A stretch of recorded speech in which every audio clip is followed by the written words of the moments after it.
Bonjour, je vous propose aujourd'hui une nouvelle vidéo intitulée La tyrannie du bonheur obligatoire. Alors, je rends tout de suite à César ce qui est à César. L'expression tyrannie du bonheur, elle n'est pas de moi, elle est de deux sociologues, Eva Illouz et Edgar Cabanas, dans leur livre Apicratie, qui décrit un peu ce qui se passe dans les milieux du développement personnel et de la psychologie positive.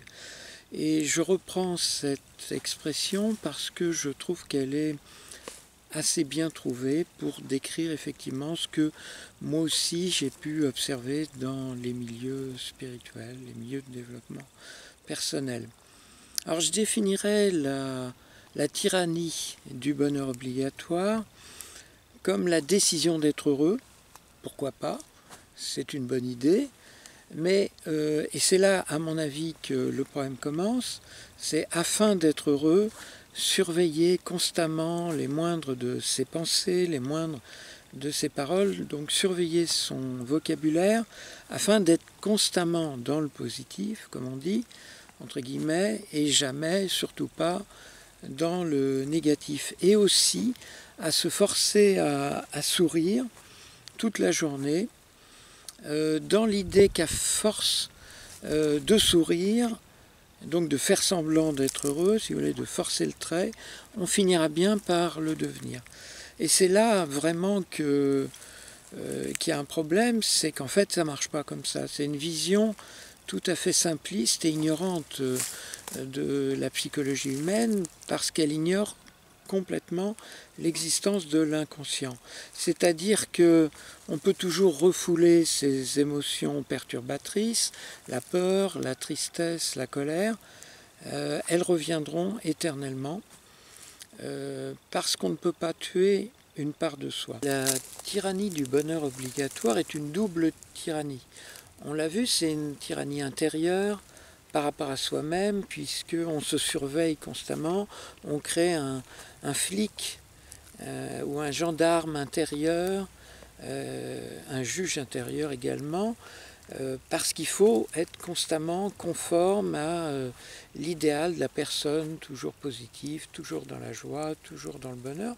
Et c'est aussi une tyrannie extérieure, parce qu'elle amène à exclure tous les gens qui sont simplement sincères et authentiques, et qui n'ont pas envie d'adopter cette norme, cette idéologie, cette attitude de mensonge permanent. Pourquoi je parle de mensonge? Parce que la tyrannie du bonheur obligatoire est aussi une comédie. On pourrait parler de comédie du bonheur obligatoire dans la mesure où elle amène à jouer un personnage stéréotypé, à être conforme à un modèle, donc de la belle personne, la personne parfaite, etc. C'est très religieux au final comme attitude. Je me rappelle, j'avais discuté de ce sujet avec une personne il y a quelques années qui m'a dit qu'il était préférable de se forcer à sourire plutôt que de faire la gueule.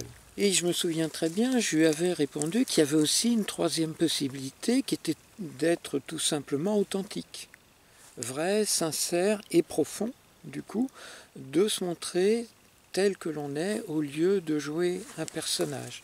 Et j'ai toujours pensé, j'en ai parlé dans d'autres vidéos, que la véritable spiritualité ne consiste pas à jouer un personnage stéréotypé et conventionnel, mais à explorer le mystère de qui l'on est vraiment. Et ça implique d'être naturel, d'être vrai, d'être spontané. D'ailleurs, c'est ce que font les enfants. Les enfants ne se forcent pas à sourire. Et pourtant, Dieu sait si ils expérimentent la joie, le bonheur, la puissance vitale, l'énergie de vie, bien davantage que nous.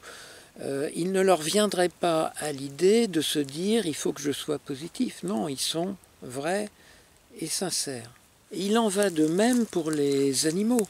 Les animaux ne se forcent pas à sourire et en revanche, ils nous fascinent, au même titre que les enfants d'ailleurs, et pour la même raison, parce qu'ils sont vrais, spontanés, naturels, sincères et authentiquement spirituels. Donc la question qui se pose, c'est pourquoi nous, êtres humains adultes, nous croyons-nous obligés de passer par les fourches caudines d'un certain nombre d'idéologies aliénantes, fussent-elles prétendument spirituelles? Je crois que c'est parce que peut-être nous n'avons pas suffisamment confiance en nous-mêmes, parce que nous ne nous livrons pas à l'aventure intérieure, à l'exploration, ce dont je parlais à l'instant, du mystère de soi, et en particulier de l'émotion. Je crois que toute cette idéologie de la psychologie positive, la tyrannie ou la comédie du bonheur obligatoire n'existe qu'au final que parce que les êtres humains ne connaissent pas la possibilité de guérir de leurs émotions, de transmuter leurs émotions, dont j'ai déjà parlé dans beaucoup de mes vidéos, et qui permet de régler le problème, justement. Au lieu de s'imposer cette comédie et cette tyrannie du bonheur obligatoire, il suffit de transmuter les émotions problématiques lorsqu'elles apparaissent pour être dans un état de calme, de bien-être, de sérénité, mais sans être faux, sans forcer le trait, si vous voulez.